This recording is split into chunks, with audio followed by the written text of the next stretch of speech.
और जिस दिन तुम अपना मान लोगे तुम हलचल शुरू हो जाएगी। भगवान अपने घर के हैं भाई। भगवत प्राप्ति कोई बहुत दुर्लभ बात नहीं है, दुर्लभ बात है माया के आकर्षण से बच पाना।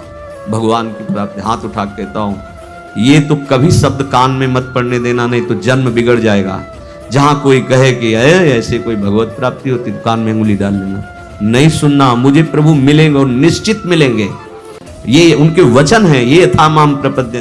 पर दिमाग में नहीं टिकेगा जिसको श्री जी की प्राप्ति नहीं होनी, वो हमारी बात बैठा ले नहीं पाएगा। जानबूझकर आचरण गंदे तो होने ही न पावे।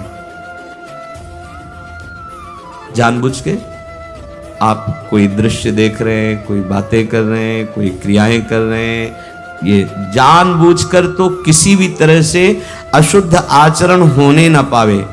अगर कहीं चूक हो जाती है, असावधानी बन जाती है, तो कृपा बल आपकी समस्त बुराइयों को मिटा देगा, क्षमा कर देगा।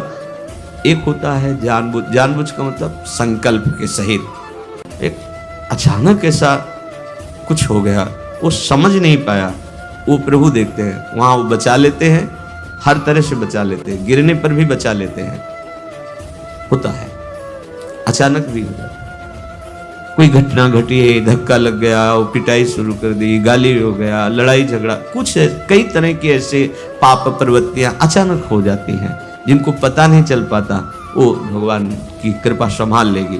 जानबूझकर संकल्प करके क्रोध करना, काम की बात, अहंकार की बात, ये उपासक हो, इस पाप में दृष्टि को दूर करो, बहुत जल्दी आनंद मिलने लगेगा, बहुत जल्दी। ये भ्रम तो हमारे हाथ जोड़कर प्रार्थना छोड़ दो कि भगवान दुर्लभ वस्तु है, छोड़ दो बिल्कुल मत। तो हम अपने संत महापुरुषों के अनुभव की और छाती की बात कहते हैं, ये छोड़ दो भ्रम कि भगवान दुर्लभ है। दुर्लभ है ये संसार, दुर्लभ है संसार, क्योंकि ये न था, न है, न रहेगा, तो कैसे मिलेगा। नासतो विद्यते भाव, इसकी सत्ता ही नहीं, उसके लिए तुम जन्म जन्मांतर से भटक रहे हो। मिला है संसार तुम्हें आज तक, क्या है तुम्हारे पास? जहां हटे तो फिर वैसे ही कुछ नहीं, केवल लगा कि हमने बहुत बटोर लिया। जपो नाम प्रभु का, अगर नाम जपा है तो फिर ऐसा नहीं हो सकता कि खाली हाथ जाओगे। ये ऐसी बात तो कभी सुनना भी नहीं, अंगुली कान में डाल लेना। हम भूल गए इसीलिए ये बात है, नहीं तो हमारे वो खिलौना है, हम उनके खिलौना नहीं खेल रहे सखा उनके कांधे पे चढ़ के। ये हमारे खिलौना है और हम उनके खिलौना है। अब पता नहीं पहले कौन खिलौना बना, वो तो वो जाने, लेकिन वो हमारे खिलौना होंगे जिनके लिए दुर्लभ, हमारे लिए दुर्लभ नहीं है। हमारे हृदय हैं, हमारे हृदय बिहारी हैं, हमारे जीवन धन। और ये हम अपनी बात नहीं कहते, सबकी बात कहते हैं। आपने उनको दूर मान रखा है इसलिए चुपचाप बैठे हैं, और जिस दिन तुम अपना मान लोगे तो हलचल शुरू हो जाएगी। शांताकारम में हलचल शुरू हो जाएगी, और आपको हृदय में दिखाई देगा हलचल होने लगी, हलचल होने लगी। जैसे गर्भवती माँ को पता चल जाता है, हाँ अब इधर हलचल हुई, इधर हलचल हुई, ऐसे ही भजनानंदी उपासक को पता चलने लगता है कि हृदय गर्भगृह में प्रभु अब हलचल शुरू कर दी है। आनंद की हलचल, आनंद की उमगन शुरू हो गई है। आप अपने आचरणों को अशुद्ध ना होने दीजिए और अच्छापन का अभिमान भी ना आने दीजिए इस रस की प्राप्ति के लिए, कि हम तो कोई गंदे आचरण करते नहीं, इस बात का अभिमान ना आने दीजिए। किसी ने कहा था, जो आप 24 लक्षण दुर्गुण बताए, एक दिन सत्संग में हुआ था, हम में से एक भी नहीं है, गारंटी से कह सकते हैं। तो हंसी आई थी, भैया ये गारंटी, ये सब अहम बोल रहा है, अहंकार, और ये सब गुणों का अभिनेता है, यही सब अभिनय करता है, यही काम बन जाता है, यही क्रोध बन जाता है, यही लोभ बन जाता है। अहंकार, अहंकार विमूढ़ आत्मा करता हमिति मन्यते। और जो निर्दोष हैं वो कह रहे हैं, वह हम तुच्छा परम मधमा प्राण हो। बहुत विचित्र खेल, बहुत सावधान। अशुद्ध आचरण अर्थात पापाचरण करना नहीं, अच्छे आचरणों का अभिमान नहीं करना, क्योंकि गुरु प्रदत्त होते हैं। आराध्य देव की कृपा से दैवी संपदा का अवतरण हृदय में होता है। आपको प्रयास करना है प्रभु के नाम जप का, चिंतन का।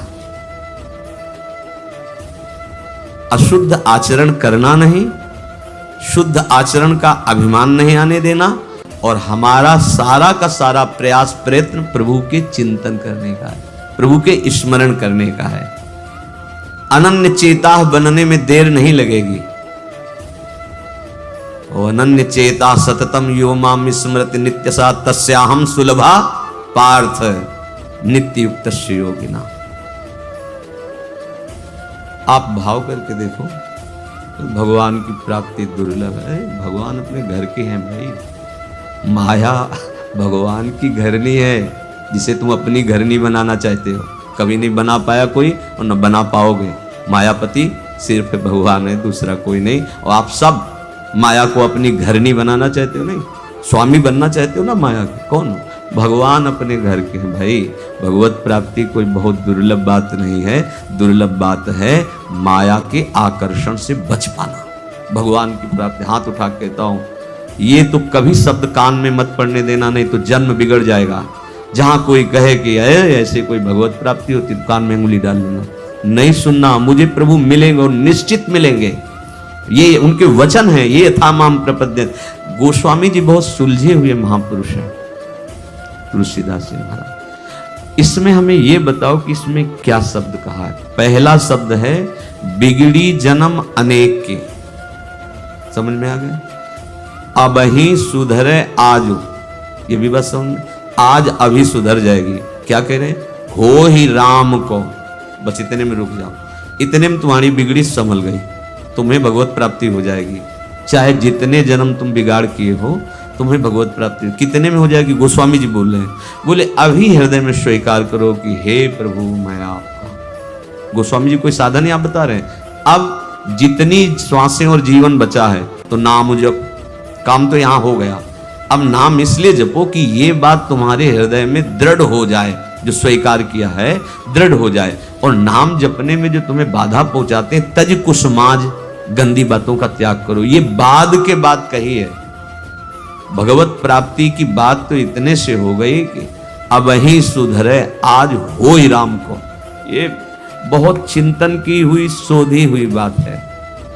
अब हम कह तो रहे, एक बार बरसाने में भी गहवर बन के पहले साकरी खोर में बैठ करके कहा था कि हमारी श्री जी के प्रति जिसके हृदय में ये बात आ जाएगी कि हमारे माई श्यामा जी को राज आज इस परम पावन भूमि पर बैठकर कह रहे हैं, निश्चित उसको श्री जी प्राप्ति निश्चित होगी। श्री जी निश्चित, पर दिमाग में नहीं टिकेगा जिसको श्री जी की प्राप्ति नहीं होनी, वो हमारी बात बैठा ले नहीं पाएगा। वो एकांत में कुछ लोग साथ। ये हम कोई प्रवचन नहीं कर रहे, हम हृदय खोल के आपके सामने रखते हैं। हमें कोई परवाह नहीं इस बात के लिए कि दुर्लभ वार, दुर्लभ समय है, दुर्लभ बात को पकड़ लो। कोई साधन बल नहीं तुम्हें पहुंचा सकता प्रभु के पास। ये हम भी कह रहे हैं। एकमात्र आश्रय बल, आज तक जिसको कभी भी कहीं भी भगवत प्राप्ति हुई, वो अपने साधन बल से जब हार करके पुकारा है तो भगवान मिल गए। तो ये तुम्हारे हाई क्या साधन है? तुम क्यों नहीं हार जाते? क्यों नहीं स्वीकार कर लेते? हे प्रियालाल मैं आपका हूं, हे लाडली मैं आपका हूं। अनन्य चेता वही हो जाता है। कौन? हमको अपनी तरफ से बुरे आचरण करने नहीं है। अगर चूक हो जाती है तो भगवान की कृपा उस चूक को सुधार देती है। रहत न प्रभु चित चूक किए की, करत सुरत सैबार ही की। फिर क्या होता है? हमारा एक ही प्रयास होना चाहिए, केवल भगवत चिंतन। अब वो हो जाता है अनन्य चेता। जो ही अनन्य चेता हुआ कि उसे भगवत साक्षात्कार हो जाता है। भगवान का दर्शन बिल्कुल दुर्लभ नहीं। भगवान की देखो जो ये दुर्लभता वर्णन की गई है। अब जैसे ग्वारिया बाबा या भक्त गोपाल चरवाहा या ओम प्रकाश जी या और भी बड़े बड़े, पाई भर इनको कष्ट नहीं होता। हम तुम शरीर में हैं, प्राणों को पोषित देख करके सुखी हैं, इसलिए ऐसा 70 दिन भोजन नहीं किया। अरे तुम क्या जानो, अनंत ब्रह्मांडों का पोषण करने वाला प्रभु उनको पोषित कर रहा है, अमृत सुख दे रहा है, तो इस अन्न पानी की क्या बात रह गई? तो ये थोड़ी कि इतना भयानक कष्ट उसने सहा। कष्ट सह के नहीं, अपार सुख में 70 दिन व्यतीत हुए श्री ओम प्रकाश जी के। अपार सुख में रंत देव जी के कितने दिन व्यतीत हुए, अन्न पानी भी नहीं है, अपार सुख, वो भगवदानंद है। कैसे बाह्य देहाभिमानी जीव बुद्धि की कहां पहुंचे उस सुख के लिए। ये चिंता मत करो, ये कोई दुख नहीं है। जिस साधक को अपने शरीर सुख आराम देने की वृत्ति बन गई है, बहुत ध्यान से सुनिएगा, हमारी कुछ ऐसी कमियां हैं जो हमें आगे नहीं बढ़ने देती। जिस साधक को शरीर सुख और आराम देने, ये शरीर तुम्हारा नहीं है, तुम शरीर नहीं हो, इसे ज्यादा दुलार मत करो। अब हमारी बात समझ में आ जाए तो समझ लो, जैसे पता है कि अब ये नौकर भाग जाएगा, नहीं तो यार और काम करा लो, जितना करा लो। कंजूस आदमी हो तो क्या सोचेगा, और काम करा लो जितना, ऐसे ये भागेगा, ये मरेगा, ये नष्ट होगा, और भजन करा लो, जितना भजन करवा लो इससे, जितनी जगत की सेवा करवा लो, जितना दूसरों का मंगल करवा लो। इसको ये नहीं कि खूब सजा धजा के खूब सोआओ, खाओ पियो, भोग, अरे धोखा धोखा, भारी धोखा। इससे दुलार करना धोखा, इसका बहुत दुलार करना मतलब दुर्गति का पूरा पक्का इंतजाम कर लेना। अब ये बात सबकी समझ में नहीं आएगी, क्योंकि बहुत प्रचंड भगवती माया का आकर्षण है, इसी से तो आकर्षण है। शरीर को आराम देने की वृत्ति, सुख देने की वृत्ति, विलासिता की वृत्ति, ये साधक को साधना में, उपासना में आगे नहीं बढ़ने देती, और ये अधिक दुख और चिंता प्रदान करने लगती है। हरिजन छाड़ी विषयन की करत गुलामी, बहुत सावधानी, कड़वे वचन जरूर है। तुम्हारी मौज हो तो महलों में रखो, तुम्हारी मौज हो तो फुटपाथ में, तुम्हारी मौज हो तो पुजवाओ, तुम्हारी मौज हो तो पिटवाओ। न शिकायत है और न जय हो है कि बहुत कुछ अनुकूल हो गया तो जय हो और प्रतिकूल हो गया तो शिकायत नहीं। तुम सिर्फ मेरे हो और मैं सिर्फ आपसे प्यार करता हूं, बस। ये बहुत सावधानी की जरूरत है। साधक शरीर को आराम देना, विलासिता। अब ये कोई हम कथा नहीं सुना रहे, घटना सुना रहे, क्योंकि जीवन भ्रमण में रहा है। नवीन साधक थे, बहुत अच्छे, वेदांत में प्रवीण थे, पढ़ने में, चिंतन में नहीं। तो बहुत लोग आने लगे थे सत्संग में। तो कुछ लोग जो धनी मानी होते हैं, फल फूल लाना, थोड़ा और अच्छे अच्छे पदार्थ लाना, हाथ जोड़ के पूछना, स्वामी जी आप कोई सेवा बताइए, और कुछ भेंट रख देना।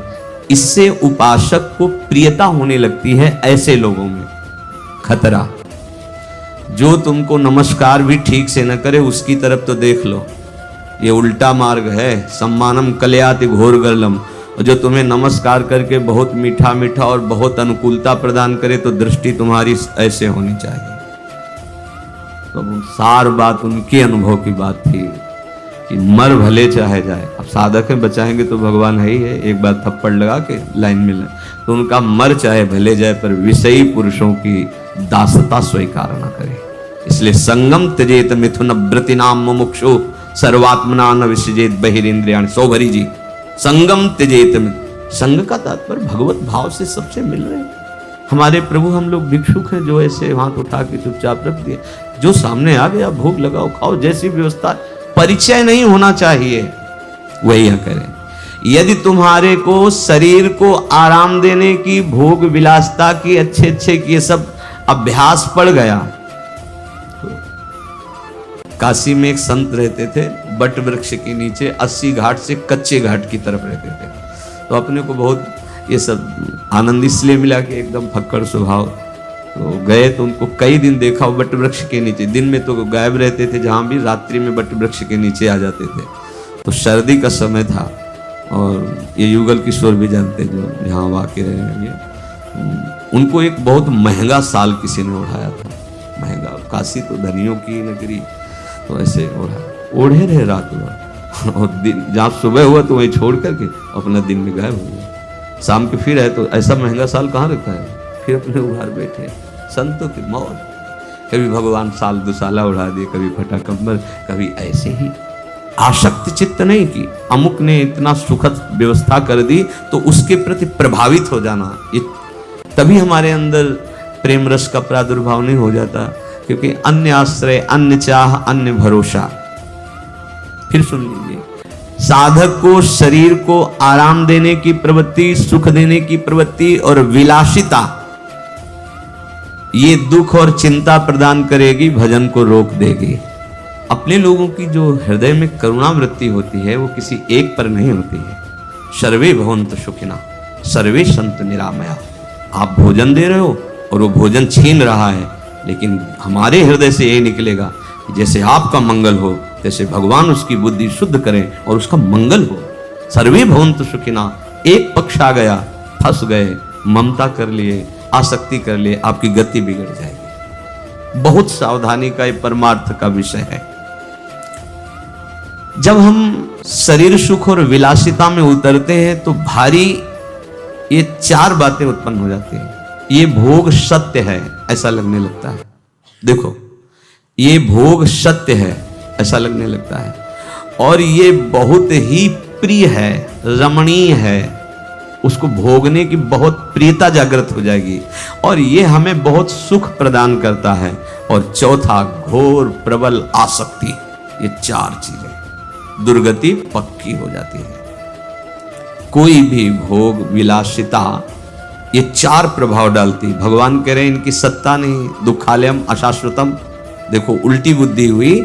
जो अशाश्वत भगवान कह रहे हैं कि ये है, तो हमें क्या लगने लगता है ये सत्य है। देखो, संसार में यही हो रहा है, ये सत्य है। दूसरा क्या, रमणीय, बहुत भोगने में सुख मिलता है, बहुत, मतलब अब इसके भोगे बिना हम रह नहीं सकते। और तीसरा, चरम अवस्था का सुख यही है। भगवान भी अगर हो तो प्रसन्न हो तो यही हमें दे दे।